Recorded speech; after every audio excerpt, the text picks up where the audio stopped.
दोस्तों, मैं आया हूं शिवाजी के किले में। आज मैं आपको मराठा साम्राज्य की संपूर्ण जानकारी दूंगा। देता है तो वीडियो को पूरा देखें और चैनल को सब्सक्राइब कर लीजिए।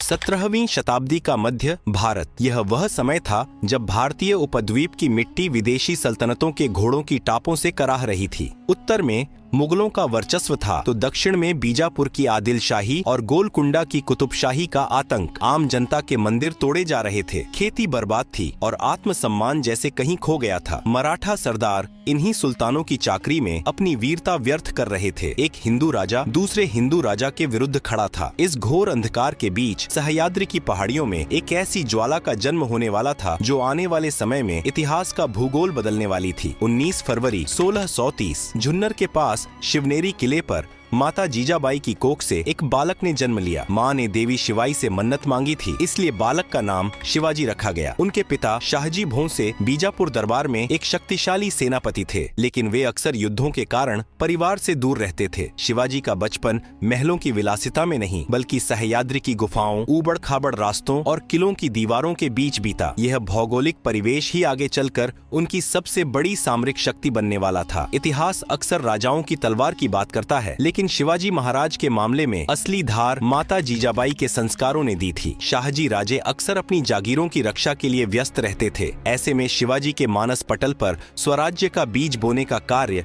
जीजाबाई ने किया। उन्होंने बालक शिवा को रामायण और महाभारत की कहानियां सिर्फ सुलाने के लिए नहीं बल्कि जगाने के लिए सुनाई। उन्होंने समझाया कि अधर्म के विरुद्ध युद्ध करना ही सबसे बड़ा धर्म है। शिवाजी ने बचपन में ही यह समझ लिया था कि वे किसी सुल्तान की गुलामी के लिए पैदा नहीं हुए हैं। उनके हृदय में यह विचार घर कर गया कि यह भूमि हमारी है और इसका शासन भी हमारा ही होना चाहिए। शिवाजी की शिक्षा दीक्षा में दादाजी कोंडदेव का महत्वपूर्ण योगदान रहा। उन्होंने शिवाजी को घोड़सवारी, तलवारबाजी, शासन कला और न्याय व्यवस्था में निपुण बनाया। लेकिन शिवाजी का असली सामरिक विद्यालय मावल का क्षेत्र था। वहाँ के गरीब लेकिन वफादार किसानों के बेटों के साथ शिवाजी ने मित्रता की। वे उनके साथ जंगलों में घूमते, किलों की संरचना को समझते और छापामार युद्ध की शुरुआती गुण सीखते। शिवाजी ने देखा कि इन मावलों में साहस तो है, लेकिन उनके पास कोई दिशा नहीं है। उन्होंने इन बिखरी हुई शक्तियों को एक सूत्र में पिरोना शुरू किया। साल 1645। शिवाजी की उम्र मात्र 15 से 16 वर्ष रही होगी। उस छोटी सी उम्र में उनकी सोच अपने समय के दिग्गजों से कोसों आगे थी। वे अपने चुनिंदा साथियों के साथ रायरेश्वर मंदिर पहुंचे। वहां शिवलिंग के सामने शिवाजी ने अपने हाथ की उंगली चीरकर रक्त से अभिषेक किया और हिंदवी स्वराज्य की स्थापना की प्रतिज्ञा ली। यह केवल एक राज्य बनाने की शपथ नहीं थी बल्कि आत्मसम्मान को पुनः जीवित करने का संकल्प था। शिवाजी जानते थे कि उनके पास न तो मुगलों जैसा खजाना है, न ही बीजापुर जैसी विशाल सेना। उनके पास था तो सिर्फ सह्याद्री का साथ और मावलों का बलिदान देने वाला जज्बा। उन्होंने पहला वार किया तोरणा किले पर। बीजापुर के सुल्तान को लगा कि यह एक युवा लड़के की नादानी है, लेकिन उन्हें क्या पता था कि यह उस तूफान की पहली गूंज थी जो मुगल साम्राज्य की नींव हिलाने वाला था। स्वराज्य की शपथ के बाद महाराज ने दुर्गम पहाड़ों को अपना घर बना लिया। तोरणा किले की मरम्मत के दौरान उन्हें गुप्त धन मिला, जिसे उन्होंने राजगढ़ जैसे अभेद्य दुर्ग के निर्माण में लगाया। राजगढ़ स्वराज्य की पहली धड़कती हुई राजधानी बना। महाराज ने अपनी सेना में ऊंच नीच का भेद पूरी तरह मिटा दिया था। उनके लिए कोली, भंडारी, महार और ब्राह्मण सभी समान रूप से स्वराज्य के रक्षक थे। उन्होंने अपने सैनिकों को कड़ा निर्देश दिया था कि किसी भी गांव की बहू बेटी का अपमान नहीं होना चाहिए और किसानों के हल और बैल को हाथ नहीं लगाया जाएगा। इसी समय एक वीर योद्धा का नाम इतिहास के पन्नों पर सुनहरे अक्षरों में लिखा गया, जिनका नाम था तानाजी मालुसरे। सिंहगढ़ किले को जीतने के लिए तानाजी ने अपने पुत्र की शादी तक छोड़ दी और कहा कि पहले शादी कोंढाणा की होगी। आधी रात को घोर अंधेरे में रस्सी की सहायता से पहाड़ पर चढ़े तानाजी और उनके मावलों ने मुगल सेना को परास्त कर दिया। तानाजी वीर गति को प्राप्त हुए, लेकिन उन्होंने स्वराज्य को सिंहगढ़ दिला दिया। महाराज ने दुखी होकर कहा था कि गढ़ आया लेकिन सिंह गया। यह वह जज्बा था जिसने आम किसानों को महान योद्धा बना दिया था। महाराज ने एक अद्भुत सूचना तंत्र विकसित किया था। उनके गुप्तचर बहिर्जी नायक भेष बदलने में इतने निपुण थे कि वे दुश्मन के शिविर में घुसकर उनके भोजन का स्वाद तक बता देते थे। इसी सूचना तंत्र के बल पर महाराज ने जावली के मोरे घराने और जंजीरा के सिद्धियों को धूल चटाई। स्वराज्य का स्वप्न अब वास्तविकता की ओर बढ़ चुका था। तोरणा, चाकण और कोंढाणा जैसे किलों पर शिवाजी महाराज के अधिकार ने बीजापुर दरबार की रातों की नींद उड़ा दी थी। सुल्ताना बड़ी बेगम ने भरी सभा में ललकारा, कौन रोकेगा उस शिवा को। तब एक साथ फीट का पर्वत जैसा आदमी आगे आया, अफजल खान। उसने कसम खाई कि वह शिवाजी को या तो जिंदा पकड़ कर लाएगा या उसका सिर सुल्तान के कदमों में डाल देगा। अफजल खान केवल एक योद्धा नहीं बल्कि एक क्रूर कूटनीतिज्ञ था। उसने रास्ते में मंदिर तोड़े और लोगों को प्रताड़ित किया ताकि शिवाजी महाराज गुस्से में आकर पहाड़ों से बाहर निकल आएं। लेकिन शिवाजी जानते थे कि यह युद्ध तलवारों का नहीं, सब्र और रणनीति का है। 10 नवंबर 1659 प्रतापगढ़ की तलहटी में एक शामियाना सजाया गया। अफजल खान को लगा कि शिवाजी डर गए हैं, लेकिन शिवाजी महाराज अपनी सुरक्षा के लिए तैयार थे। उन्होंने कपड़ों के नीचे चिलखत पहना था और हाथों में वाघनक छिपा रखे थे। जैसे ही अफजल खान ने उन्हें गले लगाने के बहाने अपनी मजबूत भुजाओं में जकड़कर खंजर से वार किया, वह खंजर शिवाजी के कवच से टकराकर रह गया। अगले ही पल महाराज ने अफजल का पेट फाड़ दिया। यह केवल एक वध नहीं था, यह दुनिया को संदेश था कि स्वराज्य की नींव को हिलाना नामुमकिन है। बीजापुर के बाद अब बारी दुनिया की सबसे बड़ी ताकत मुगल साम्राज्य की थी। औरंगजेब ने अपने मामा शाइस्ता खान को 1.5 लाख की सेना के साथ पुणे भेजा। शाइस्ता खान ने शिवाजी महाराज के बचपन के घर लाल महल पर कब्जा कर लिया। महाराज ने एक अद्भुत दुस्साहस दिखाया। उन्होंने शादी की टोली के भेष में अपने चुनिंदा 400 सैनिकों के साथ रात के अंधेरे में लाल महल पर हमला कर दिया। शाइस्ता खान जान बचाकर खिड़की से कूदा, लेकिन महाराज की तलवार ने उसके हाथ की 3 उंगलियां काट दी। मुगलों की इतनी बड़ी सेना के बीच घुसकर उनके सेनापति को घायल करना और सुरक्षित बाहर निकल आना किसी चमत्कार से कम नहीं था। इतिहास का सबसे बड़ा मोड़ तब आया जब 1666 में मिर्जा राजा जयसिंह के साथ हुई पुरंदर की संधि के बाद शिवाजी महाराज आगरा के मुगल दरबार पहुंचे। औरंगजेब ने उन्हें तीसरी पंक्ति के मनसबदारों के पीछे खड़ा करके उनका अपमान किया। शिवाजी महाराज ने भरी सभा में औरंगजेब को ललकारा और बाहर निकल गए। उन्हें और उनके पुत्र संभाजी को जयपुर भवन में नजरबंद कर दिया गया। मौत उनके सामने खड़ी थी, लेकिन महाराज का मस्तिष्क शांत था। उन्होंने अपनी बीमारी का नाटक किया और गरीबों को मिठाई के टोकरे बांटना शुरू किया। 17 अगस्त 1666 को शिवाजी और संभाजी उन्हीं मिठाई के टोकरों में छिपकर आगरा से निकल भागे। यह पलायन आधुनिक विश्व इतिहास की सबसे महान रोमांचक कहानियों में गिना जाता है। शिवाजी महाराज ने छापामार युद्ध नीति को एक विज्ञान बना दिया था। वे जानते थे कि मुगलों की विशाल सेना खुले मैदान में अजेय है, इसलिए उन्होंने युद्ध को पहाड़ों, घने जंगलों और दुर्गम घाटियों में खींच लिया। उनकी सेना छोटी थी, लेकिन बिजली की तरह तेज थी। हमला करो और गायब हो जाओ। मुगल सैनिक इसी उलझन में पागल हो जाते थे कि दुश्मन कहां से आया और कहां गया। शिवाजी ने यह सिद्ध कर दिया कि अगर बुद्धि और संकल्प साथ हों, तो दुनिया की किसी भी विशाल सेना को घुटनों पर लाया जा सकता है। 1674 तक शिवाजी महाराज ने मुगलों और आदिल शाही के बड़े भूभाग पर विजय प्राप्त कर ली थी,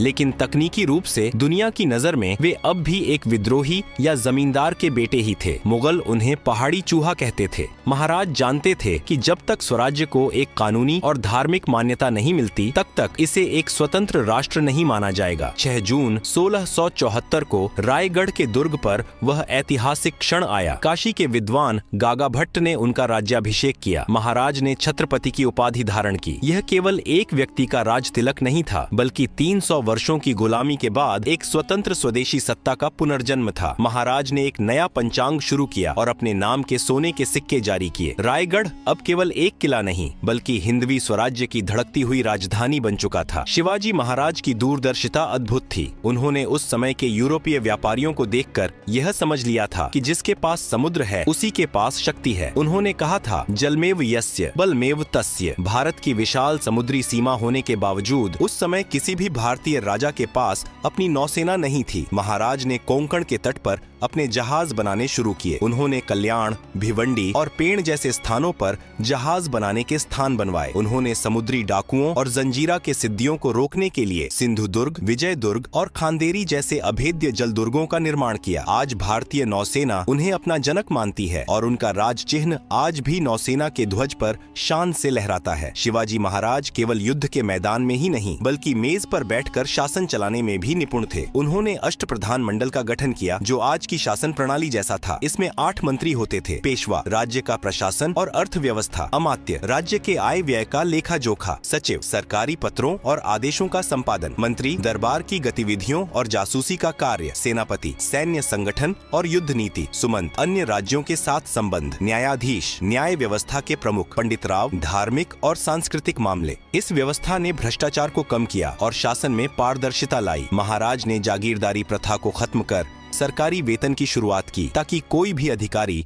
खुद को राजा न समझने लगे। राज्याभिषेक के बाद महाराज की दृष्टि केवल महाराष्ट्र तक सीमित नहीं रही। उन्होंने दक्षिण भारत की ओर अपना ध्यान केंद्रित किया, जिसे दक्षिण दिग्विजय कहा जाता है। वे अपनी विशाल सेना के साथ कर्नाटक और तमिलनाडु की ओर बढ़े। यहाँ उनकी भेंट गोलकुंडा के कुतुबशाही सुल्तान से हुई, जहाँ महाराज का स्वागत किसी देवता की तरह किया गया। उन्होंने जिंजी और वेल्लोर जैसे अभेद्य किलों को जीता। जिंजी का किला इतना मजबूत था कि बाद में मुगलों के खिलाफ संघर्ष में वह मराठों का मुख्य केंद्र बना। महाराज ने दक्षिण में भी उसी तरह की न्याय व्यवस्था और राजस्व प्रणाली लागू की जैसी महाराष्ट्र में थी। उन्होंने स्थानीय जनता को विदेशी आक्रमणकारियों से सुरक्षा दी और उनके गौरव को पुनर्जीवित किया। महाराज ने अपने सौतेले भाई व्यंकोजी राजे के साथ भी मधुर संबंध बनाने की कोशिश की और उन्हें स्वराज्य के महान विचार से जोड़ा। महाराज के इस अभियान ने यह सिद्ध कर दिया कि वे केवल एक क्षेत्रीय राजा नहीं, बल्कि पूरे भारतवर्ष के लिए एक स्वतंत्र सोच रखने वाले सम्राट थे। उनकी इस यात्रा ने दक्षिण के हिंदू राज्यों को एक नया साहस दिया और उन्हें बाहरी ताकतों के विरुद्ध खड़ा होना सिखाया। महाराज की हर जीत के पीछे